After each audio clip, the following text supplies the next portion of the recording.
بسم اللہ الرحمن الرحیم۔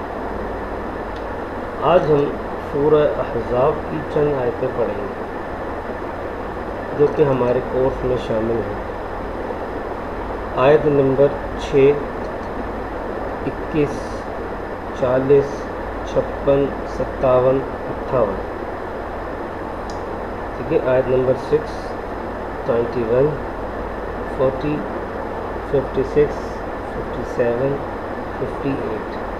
یہ 7 آیات ہیں جو ہم انشاءاللہ اس سورت کی پڑھیں گے، یعنی چنی ہوئی چند آیتیں پڑھیں گے، ساری سورت ہم نہیں پڑھیں گے۔ ٹھیک ہے، یہ سورہ احزاب ہے اور اس میں آداب نبوی صلی اللہ علیہ وآلہ وسلم کا بیان ہے۔ ٹھیک ہے، حضور صلی اللہ علیہ وسلم کے آداب اور مزید کچھ چیزیں یہاں پر موجود ہیں جو ہم پڑھیں گے انشاءاللہ۔ احزاب جو ہے وہ حزب کی جمع ہے، اور حزب کا معنی ہے جماعت، گروہ اور پارٹی، یہ تو لغت کے معنی ہیں۔ ٹھیک ہے، تو اب چونکہ اس غزوے میں یعنی غزوہ احزاب اس غزوہ احزاب میں جو کہ ہجرت کے 4 سال کے بعد ہوا تھا۔ ٹھیک ہے، ہجرت کے 4 سال کے بعد یعنی 5ویں سال یہ غزوہ پیش ہوا تھا، غزوہ احزاب۔ کفار کی یعنی یہ وجہ بتا رہے ہیں کہ اس کو غزوہ احزاب کیوں کہتے ہیں، تو کیونکہ کفار کی مختلف جماعتوں نے مل کر مسلمانوں کو ختم کرنے کا معاہدہ کیا اور مدینے پر حملہ آور ہوئے۔ ٹھیک ہے، تو کیونکہ حزب کہتے ہیں جماعت کو، اور اس میں بہت ساری جماعتیں شامل تھیں، تو اس لیے اس کو احزاب کہہ دیا۔ حزب کی جمع احزاب، غزوہ احزاب سے مراد اس میں بہت ساری جماعتیں شامل تھیں، اس لیے اس کو غزوہ احزاب کہا گیا۔ اس کا دوسرا نام خندق بھی ہے، اور وہ ایسے کہ اس غزوے میں حضرت سلمان فارسی رضی اللہ تعالیٰ عنہ کے مشورے سے، نبی کریم صلی اللہ علیہ وسلم کے حکم سے خندق کھودی گئی۔ حضور نے حضرت سلمان فارسی سے مشورہ لیا کہ بھائی کیا کریں، انہوں نے مشورہ دیا کہ ہمارے یہاں ایسا ہوتا ہے کہ ایسی لڑائی ہوتی ہے تو ہم خندق کھودتے ہیں، تو یہاں خندق کھودی گئی اس غزوے میں، اس لیے اس کو غزوہ خندق بھی کہتے ہیں۔ تو گویا کہ غزوہ احزاب کا دوسرا نام غزوہ خندق بھی ہے۔ اس غزوے میں کفار کی تعداد تقریباً 12,000 سے 15,000 کے درمیان تھی۔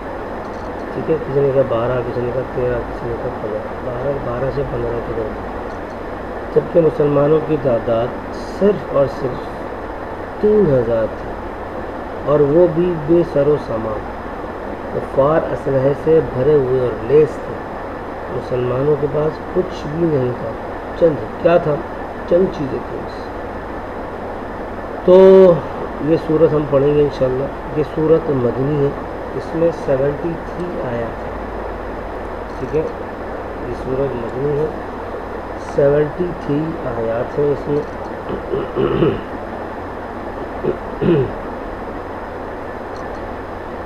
9 رکوع ہیں۔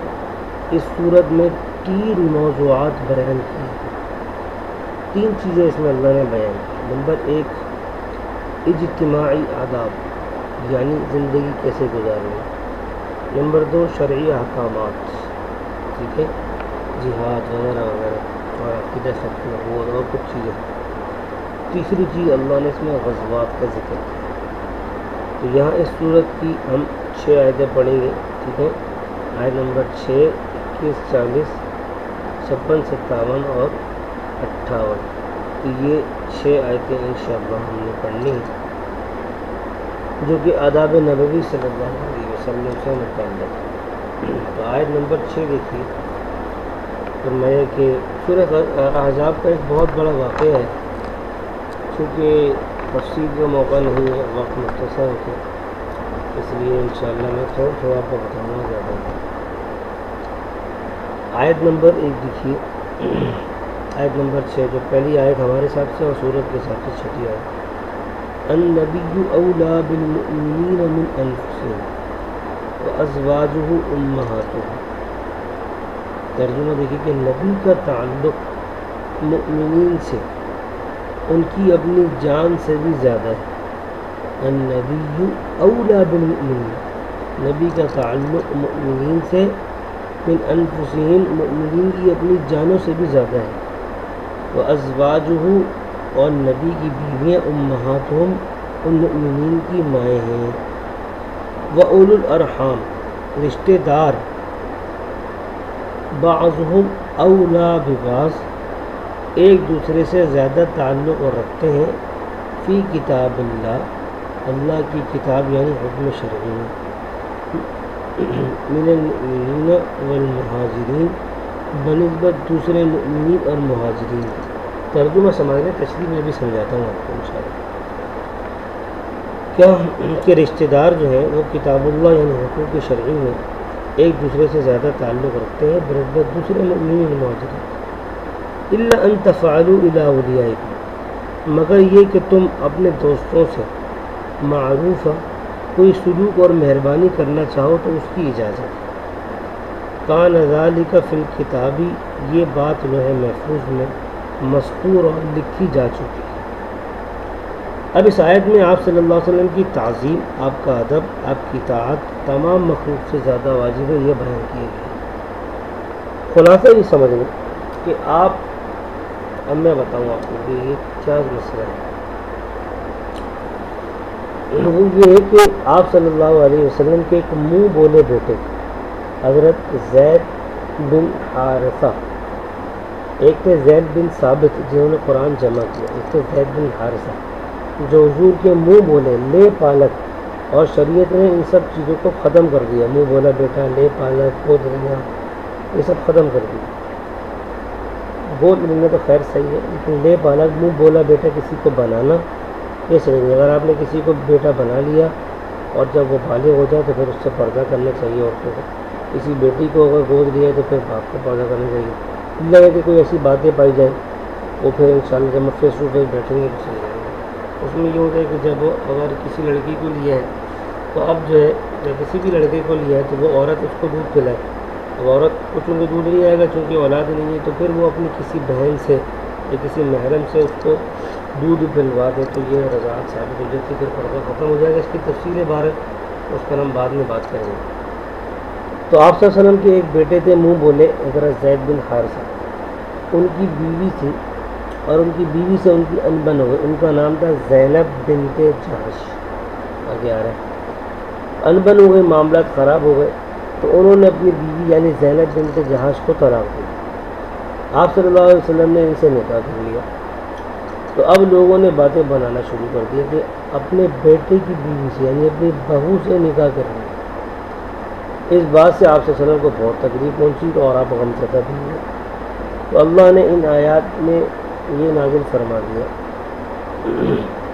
کہ اب کوئی کسی کا منہ بولا بیٹا یا بیٹی یا باپ یا ماں بہن وغیرہ نہیں. منہ بولا بیٹا ختم، یہ رشتے اللہ نے ختم کر دیا. ان کا نسب اپنے اصلی ماں باپ سے ہی ہوگا، ان کی طرف منسوب ہوگا. یہ سب نامحرم ہیں، ان سے نکاح جائز نہیں ہے، پردہ ضروری ہے. تو فرمایا کہ یہ باتیں کر کے نبی کو تکلیف مت پہنچاؤ، بلکہ آپ کی تعظیم کرو، اور اس حد تک تعظیم کرو کہ اپنے ماں باپ بلکہ اپنی جان سے بھی زیادہ نبی کی تعظیم کرو. اسی سے فرمایا کہ النبی اولی بالمؤمنین من انفسہم، کہ نبی سے مؤمنین کا تعلق ان کی اپنی جانوں سے بھی زیادہ ہے. اور وہ کیوں؟ وہ اس لیے کہ اپنا نفس اچھے اور برے دونوں کاموں کی طرف دعوت دیتا ہے، جبکہ نبی غلط اور برے کام کی طرف بلا ہی نہیں سکتے، کیونکہ وہ تو اچھے ہی کام کی طرف بلاتے ہیں. یعنی اپنی نفس سے تو خیر اور شر دونوں کی توقع ہے، جبکہ نبی سے شر کی توقع تو ہے ہی نہیں، ان سے تو خیر ہی کی توقع ہے. تو اس لیے بھی نبی سے محبت اپنی جانوں سے بھی زیادہ ہونی چاہیے. اور اپنی تکلیف، اپنی باتوں سے نبی کو تکلیف مت پہنچاؤ. ٹھیک ہے، یہ کہہ کے کہ جی آپ نے اپنی منہ بولے بیٹی کی شادی کر لی ہے، غلط بات ہے، بلکہ ان کی تعظیم کرو. دوسری بات کیا بتائی؟ دوسری بات یہ بتائی ازواجہ امہات، نبی کی بیوی امت کی ماں، یعنی احترام اور تعظیم میں امت کی ماں ہے. اس سے یہ مطلب نہیں ہے کہ ان کو میراث میں سے حصہ دینا پڑے گا، یعنی کیونکہ جب کسی کا انتقال ہو جائے اور اس کے ماں باپ زندہ ہوں تو ماں باپ کو بھی حصہ ملتا ہے. اور یہاں قرآن کہہ رہا ہے کہ جی یہ مائیں ہیں تو کیا ان کو بھی میراث میں حصہ دینا پڑے گا؟ کہا نہیں، میراث کے حصے کی بات نہیں، صرف احترام میں مائیں ہیں کہ جس طرح تم اپنی ماؤں کو احترام کرتے ہو ایسے ہی نبی کی بیویوں کا بھی احترام کرو کیونکہ وہ تمہاری ماں کی طرح ماں ہیں.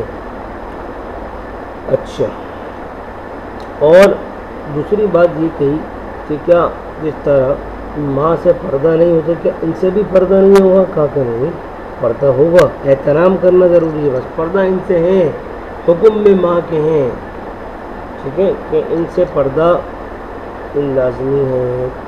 حقیقی ماں سے تو پردہ نہیں ہوتا لیکن ان سے پردہ ہے. کیوں؟ اس لیے کہ یہ حقیقی ماں نہیں ہے بلکہ صرف احتراماً ماں ہے. دوسری بات، اچھا جی، اور ان سے نکاح حرام ہو گیا. نکاح کی حرمت دوسری آیات سے ثابت ہے، ٹھیک ہے، اور پردے کی ضرورت اور لزوم بھی دوسری آیات سے ثابت ہے کہ امہات سے پردہ لازم ہے. میراث کے بارے کی یہاں بات آئی کہ جب ماں ہے تو یہ سمجھا کہ شاید ان کو حصہ دینا پڑے میراث میں سے، تو فرمایا کہ نہیں، میراث میں سے حصہ نہیں دینا بلکہ میراث تو رشتہ داروں کا حق ہے، یعنی صرف پورے رشتہ داروں کو ہی وراثت کا حصہ ملے گا، باقی کسی اور رشتہ دار کو وراثت کا حصہ نہیں ملے گا. اور خونی رشتہ دار میں بھی کون ہے؟ خونی میں یہ ہوتا ہے کہ اگر باپ کا انتقال ہو جائے تو بیوی کو ملتا ہے، ماں باپ کو ملتا ہے، اولاد کو ملتا ہے. اولاد کا انتقال ہو جائے تو پھر ماں باپ کو ملتا ہے، اس کی بیوی بچے تو ان کو ملے گا، بہن بھائیوں کو نہیں ملے گا. اگر ماں باپ بھی نہ ہو، بہن بھائی بھی نہ ہو تو پھر وہ ایک الگ تفصیل ہے، ٹھیک ہے. 12 تو یہ جو سمجھا جا رہا تھا کہ اگر یہ ماں ہیں تو میراث میں حصہ دینا پڑے گا، فرمایا نہیں، ماں ہیں لیکن احترام میں ماں ہیں، ان کو وراثت میں سے حصہ نہیں دینا بلکہ وراثت تو رشتہ داروں کا حق ہے، رشتہ داروں میں وراثت تقسیم ہوگی. اچھا جی، اسلام کے شروع میں ایمانی اور روحانی رشتے کی بنیاد پر بھی وراثت میں حصہ مل جاتا تھا، بعد میں اس کو شریعت نے ختم کر دیا، بولا نہیں، اب صرف خونی رشتہ داروں کو حق ملے گا، ایمانی اور روحانی بنیاد پر کوئی کسی کا رشتہ دار نہیں ہوگا، اور اگر ہو بھی تو اس کو وراثت میں حصہ نہیں ملے گا. اور ہجرت کے بعد مہاجرین کے لیے انصار کی وراثت میں سے بھی حصے کا حکم تھا، بعد میں اللہ رب العزت کے حکم سے آپ صلی اللہ علیہ وسلم نے اس کو بھی ختم فرما دیا، ٹھیک ہے، کیونکہ ہجرت کر کے جب آئے تھے مہاجرین تو بے سر و سامان تھے، قسمہ پرسی تھی، تو فرمایا حکم یہ تھا کہ انصار جو ہے نا وہ مہاجرین کو حصہ دیا تھا وغیرہ وغیرہ. آگے فرما رہے ہیں ہاں اگر خونی رشتے کے علاوہ کسی سے کچھ تعلق اور دوستی کا رشتہ ہے، کیونکہ وراثت تو صرف خونی رشتہ دار کو ملے گی لیکن آپ یہ چاہتے ہیں کہ کسی اور کو بھی کچھ دیں اپنے دوست احباب میں سے، تو ان کو دینے کی کیا صورت ہوگی؟ تو فرمایا کہ ان کو اجازت ہے دینے کی، لیکن وہ کیسے؟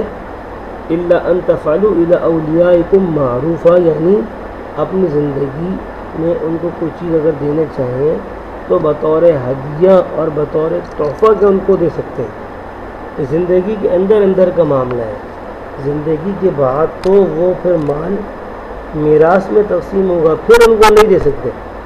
زندگی میں کچھ دینا چاہو تو دے دو، ہاں اگر مرنے کے بعد دینا چاہتے ہو تو پھر الی اولیائکم معروفہ، پھر کوئی وصیت کر کے جاؤ، مرنے کے بعد ان کے لیے کوئی وصیت بھی کر سکتے ہو کہ میرے مال میں سے اتنا فلاں کو دیا جائے یا فلاں چیز فلاں کو دی جائے، یہ تو ہو سکتا ہے، لیکن وراثت میں ان کا کوئی حصہ نہیں ہے. یہ آیت نمبر 6 ہو گئی جس سے ہم فارغ ہو گئے.